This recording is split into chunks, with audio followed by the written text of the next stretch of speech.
Hi everyone. లైఫ్లో మొన్న pre రిలీజ్లో first time మాట్లాడాను. ఆ రోజు నా మార్నింగ్ 2 o'clock వరకు ఆ షివరింగ్ తగ్గలేదు నాకు ఇంటికి వెళ్ళిన తర్వాత.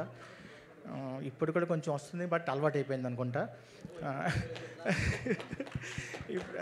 ఈ సినిమా ఏంటంటే అనిల్ గారు చెప్పినట్టు ఆ రోజు కూడా చెప్పాను, బ్లాక్ బస్టర్ ఫస్ట్ నుంచి స్క్రిప్ట్ చెప్పినప్పటి నుంచి అందరం బిలీవ్ చేసి ఆయనలో అందరం పని చేస్తున్నప్పుడు కూడా ఇది బ్లాక్ బస్టర్ అనుకొని పనిచేసాము.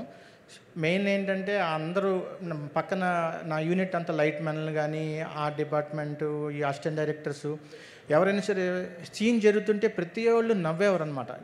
నేను కూడా ఒకసారి కెమెరా పట్టుకొని నవ్వి కెమెరా ఊగుతాడు, ఒకసారి ఈ రైట్ హ్యాండ్ వదిలేసి లెఫ్ట్ హ్యాండ్తో కెమెరా పట్టుకునేవాడిని. సో చాలాసార్లు జరిగింది ఇట్లాగా. అది అక్కడే అర్థమైపోయింది పెద్ద బ్లాక్ బస్టర్ అవుతుందని. అట్లాగే thank you to Venkatesh sir and Aishwarya and Meenakshi, Dil Raj sir and Shirish sir, thank you very much. And మేము నమ్మిన దాన్ని ఆడియన్స్ కూడా నమ్మి ఇంత పెద్ద హిట్ చేసినందుకు మీ అందరికీ